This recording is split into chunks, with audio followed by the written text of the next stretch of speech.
Welcome back. Welcome back. Your man Diamond K in here, of course. The Diamond K Show on firetelevision.com. And sad news to report, legendary actor from the golden age of Hollywood, Sidney Poitier, whose barrier-breaking career spanned more than 7 decades, died last night.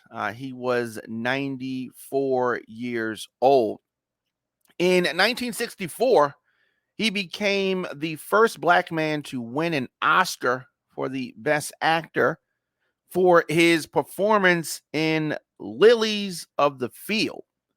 Some of his other major films of the decades were, of course, A Raisin in the Sun, To Sir with Love, In the Heat of the Night, Guess Who's Coming to Dinner. Many of his best-known films explored racial tensions as Americans were grappling with social change that was brought on by the civil rights movement. So he was an activist. He was putting in that work. So his movie struggled for distribution in the South, in America, and his choice roles limited, to what these white-run studios would produce. There were certain roles that he just would not take. And racial taboos, for example, precluded him from most romantic parts. But he was a dignified actor, dignified roles, helped audiences in the 1950s and 60s see black people not just as servants, but as doctors, as detectives, as teachers. So Mr. Poitier was a groundbreaking actor. And at the same time, as the lone black leading man in the 1960s Hollywood, he came under tremendous scrutiny.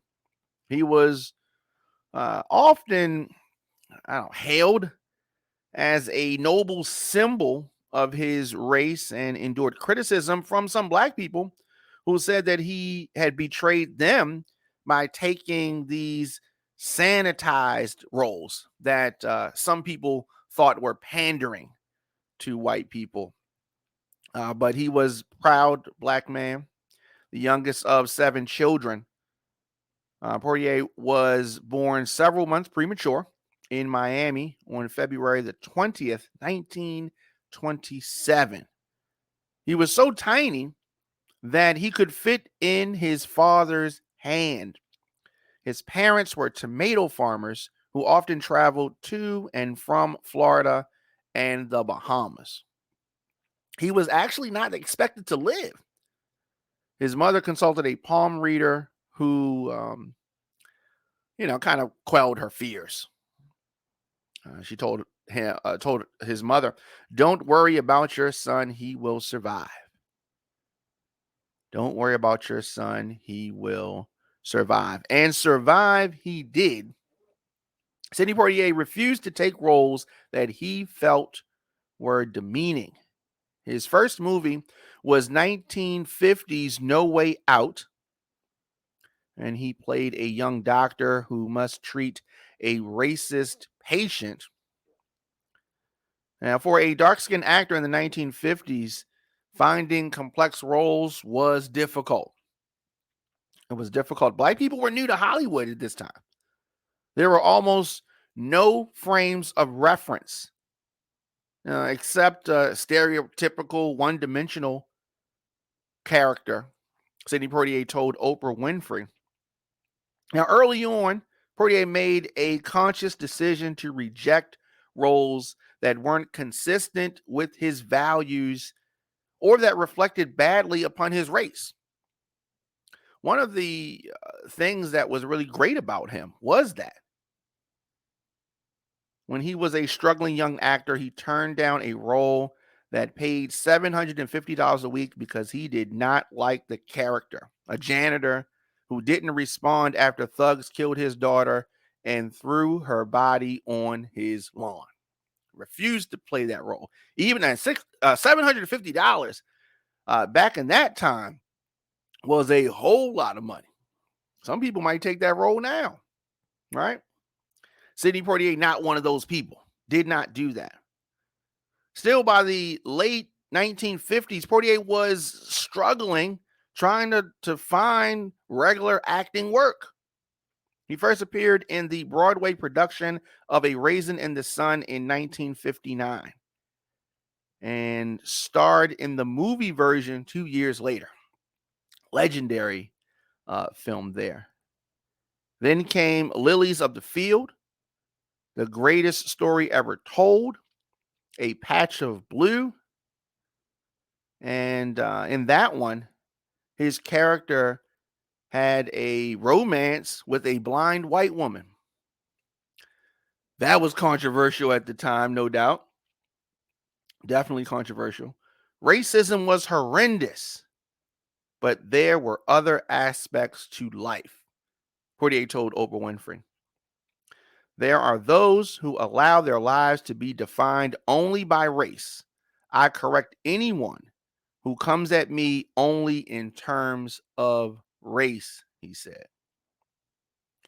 Now, in 1967, and one of the most remarkable years any Hollywood star has had before or since, Poitier starred in 3 high-profile films that year. To Sir with Love, a British drama about an idealistic teacher who must win over rebellious teenagers in the tough East London school. So that was that.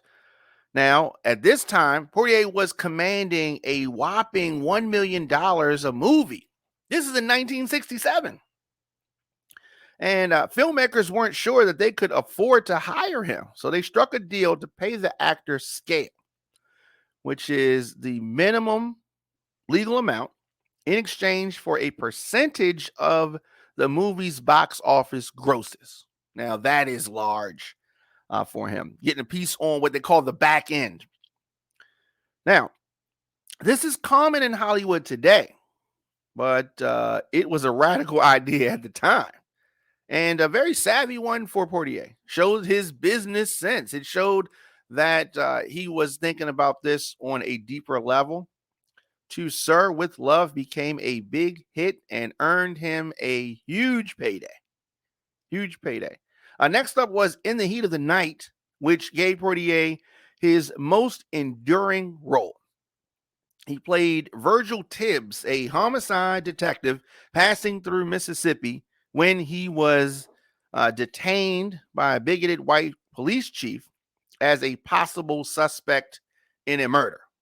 So Tibbs reluctantly agrees to stay and help solve the case, and the two men eventually find a mutual respect. So groundbreaking role here. The movie gave Poitier his most famous line, "They call me Mr. Tibbs," he said. And that was that cry for respect after a demeaning slur that the white actor's character said. I mean, there were a lot of memorable scenes in that movie, just legendary. But, you know, there was the Guess Who's Coming to Dinner, another, message movie. You know, want to use that one, message movie. And this was about racial tolerance, in which his doctor character must persuade Spencer Tracy and Katharine Hepburn's characters to let him marry their daughter. The movie was released only 6 months after the Supreme Court made interracial marriage legal in this country. So this was groundbreaking, truly groundbreaking. But around the same time, some Black people began grumbling that Poitier's saintly, non-sexualized characters bore little resemblance to the complex realities of African American life. And they said all the roles that he plays, everybody ain't like that. Let's show how we are, and we are a lot of different things. So there was that criticism. And I'm sure that he, being a proud black man, did that kind of stung. Some of the criticism stung. And there was, this is 1967. 1967. So a black playwright, Clifford Mason, in a 1967 New York Times column, argued that Poitier played essentially the same character in every movie. A good guy in a totally white world with no wife, no sweetheart, no woman to love or kiss, helping the white man solve the white man's problems. Ooh, ouch. That criticism definitely stung Poitier. It stung him so much that he left and went to the Bahamas for a while. For a while. And he said that he was the most successful black actor in the history of the country. The criticism I received was principally because I was unusually or usually the only black person in the movies. He was basically saying they was hating on me because I'm working and I'm the only one here. Personally, he said, I thought it was a step forward. This is Sidney Poitier talking about this time. And he's speaking about, this is in an interview that he did with Oprah Winfrey. Just tuning in, your man Diamond K in here, of course, the Diamond K Show. We are talking about the legendary, groundbreaking Hollywood actor, director, activist, the late, great Sidney Poitier, who died last night, 94 years old. You remember the movie Stir Crazy? He directed that. Richard Pryor and Gene Wilder, the prison comedy. One of his biggest hits. I love that movie. The movie is hilarious. Of course, in the 70s, Poitier scaled back on acting and turned to directing. So early in his career, he's one of the only actors on the screen. Now he is directing and helping other black actors. One of the only black actors on the screen is what I meant. So Poitier scaled back on that acting, started directing these movies, teamed up with his pal Belafonte for the Western Buck and the Preacher. That was his directorial debut. He directed that. He also directed and co-starred with Bill Cosby on the comedy Uptown Saturday Night, another classic movie. Let's Do It Again, a piece of action, featured a largely black cast. So for those that were saying basically or mad at him because he was the only black guy there, now he's putting other people on. And that he wasn't in a position early in his career to put other people on. But now he'd been in the game for a minute, 20 years or so. He definitely was in a position to be able to put people on. And that is what he did. So by 2000, he had retired from acting, choosing instead to play golf and write a book, The Measure of a Man, a spiritual autobiography, in which he described his lifelong attempt to live according to principles instilled in him by his fathers and others he admired. Being reflective at this time, looking back, in later years, as Hollywood sought to recognize a man whose example had opened up doors for so many other black actors, the accolades really began to pour in. 2001, he received the Honorary Academy Award for his overall contribution to American cinema. The following year, in accepting his Best Actor Oscar for Training Day, Denzel Washington said, 40 years I've been chasing Sidney. I'll always be chasing you. Sidney, I'll always be following in your footsteps. Great words, and a hat tip to Sidney Poitier from Denzel Washington, basically saying, I'll never be able to do what you've done. And too often, entertainers, a lot of times, won't acknowledge their inspirations. They'll say, they'll say, who you listen to or who do you look up to? I don't really look up to anybody. I just, you basically just did this on your own. Really? There had to be someone that you looked to for the inspiration. Somebody that you saw do it and you said they did it. Maybe I can do it. Right? There's nothing wrong with giving the kudos, giving up the props. You know what I mean? There's nothing wrong with that. But a lot of times we don't want to do that. But we don't want to look a certain way.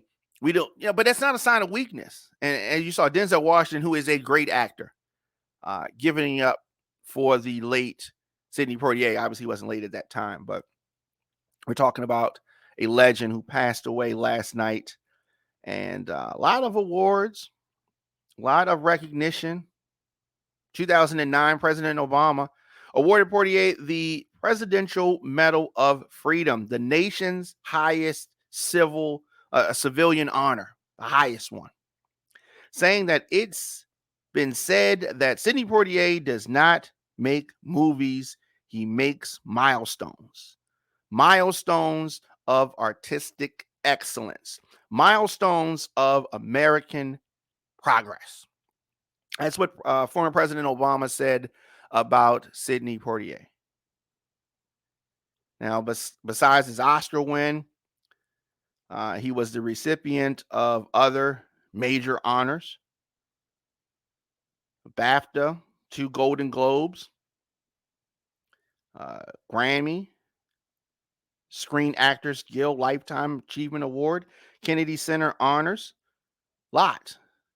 Funeral arrangements have not been announced just yet, but I wanted to take some time and just shout out a legend passing away. And we've been seeing a lot of folks from this golden era of Hollywood passing away. So rest in peace. Let me know your thoughts in the comment section. Instagram, Facebook, Twitter, LinkedIn, TikTok, at The Diamond K Show. Of course, onfiretelevision.com. I am here daily, 8 a.m., 8 p.m. If you miss any episodes of the program, Apple Podcasts, of course, Spotify, Stitcher, Google Podcasts, WRF Radio app, youtube.com/DJ Diamond K. I will be back 8 p.m. tonight for more of the show.